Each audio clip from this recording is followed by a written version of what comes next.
We are going to have our next presentation is exploring the cooperative differentiation of the housing sector. So we've got two presenters, Leviten-Reid, who is a professor at the Shannon School of Business at Cape Breton University and teaches in the MBA in Community Economic Development Program, and also Alicia, who is a graduate student in that CED MBA program at the University of Cape Breton. So I also want to highlight that we have a special addition to this panel.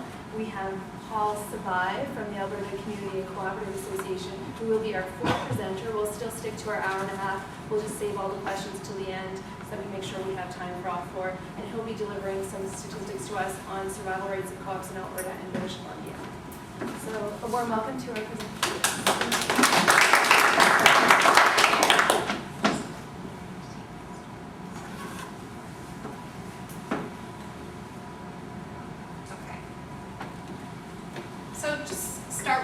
Background here.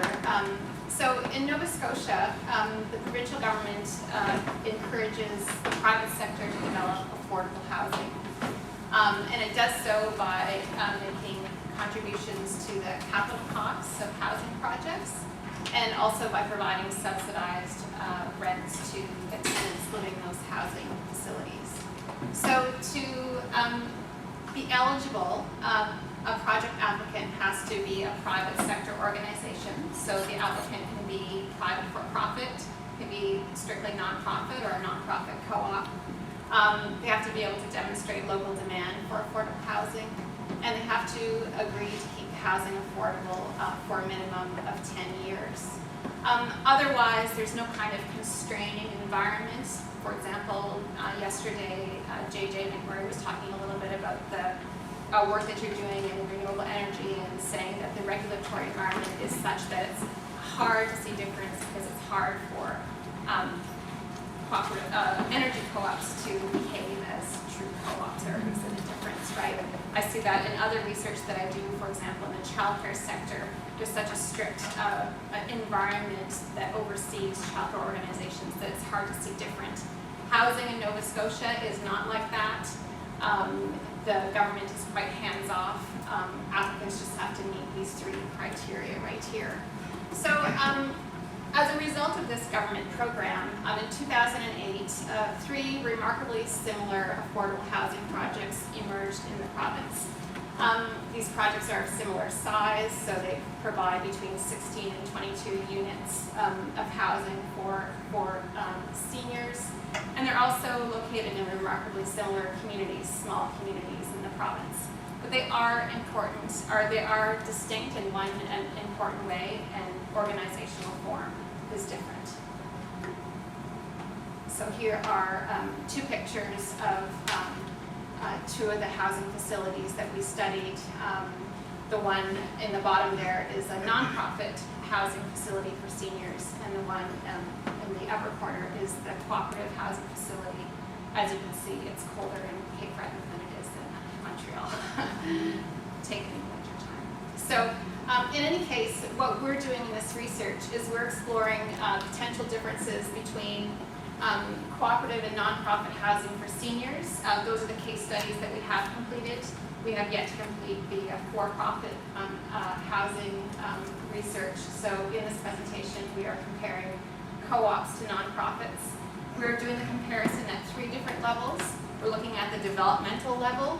So this includes how the initiatives emerge, the role of key actors, and the role of social economy networks. We're also looking at design considerations in these facilities.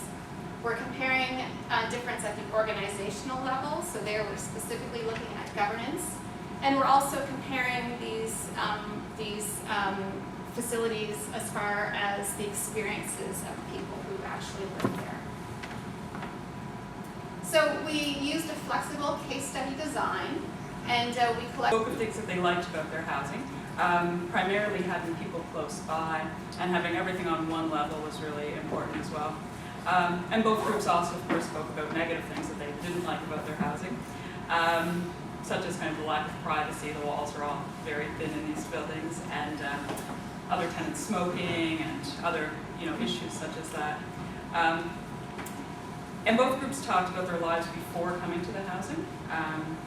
So also, about their decision to move and that type of thing. So they spoke a lot about, that difficulty in deciding to move their home and to come, how many possessions they had to give up to kind of move into a smaller place, and uncertainty, like not knowing what to expect coming to this housing. So I think it's important to understand that this is really a transitional phase in their lives. They're kind of moving from one stage, into another. So most are moving out of their own homes, so they don't have a lot of experience with a landlord, per se. We have like high home ownership in Nova Scotia, so I think this was really reflected in the people we talked with. And most were living alone and isolated, so a lot of people had lost their spouse and that type of thing, so they were kind of coming from more solitary. And some actually reported being scared in their own homes, like even being afraid to sleep and that type of thing because they are so alone, right? Okay, and then a lot of them are going through changes in their independence. So some people are, losing the ability to drive or to take care of their home, that type of thing. And also, because I think Catherine mentioned the lack of design features in the house for this aging in place, they realized too this isn't their permanent home. Like this is going to be kind of a pit stop before moving into nursing home care.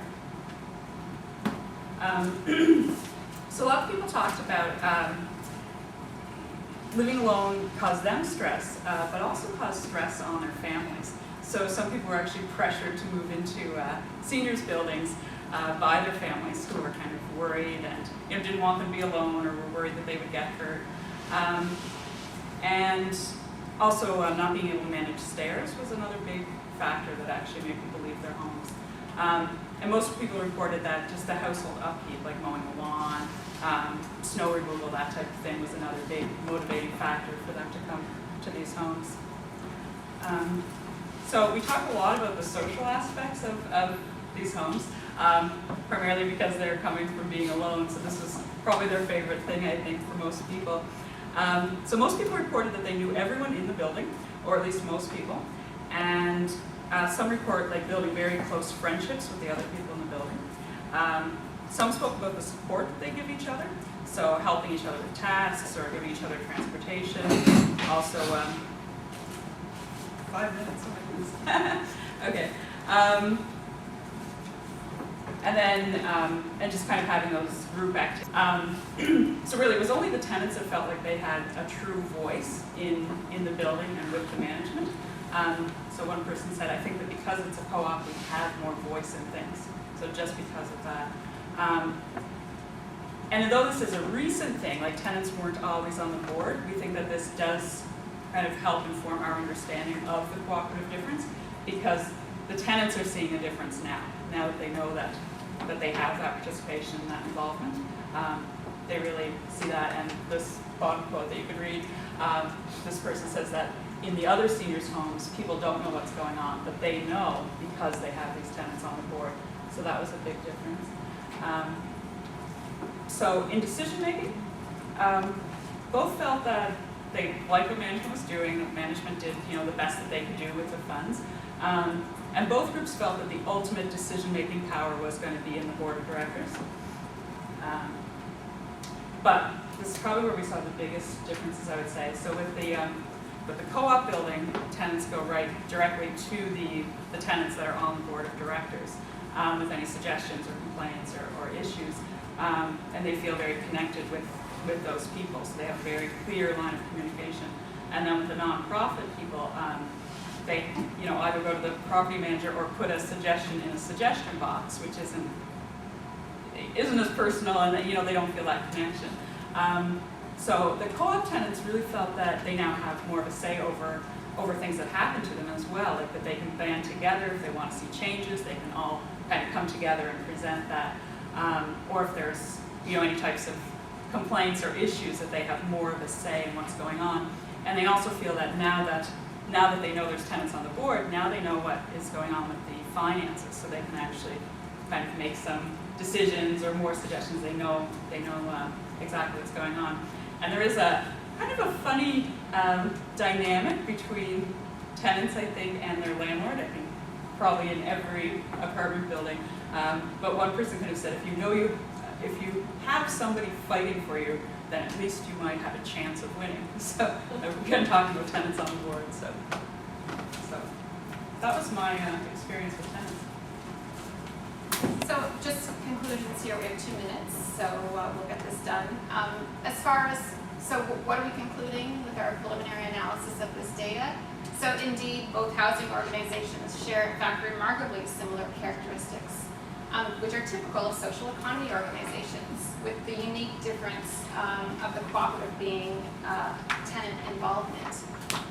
We think that the data also supports this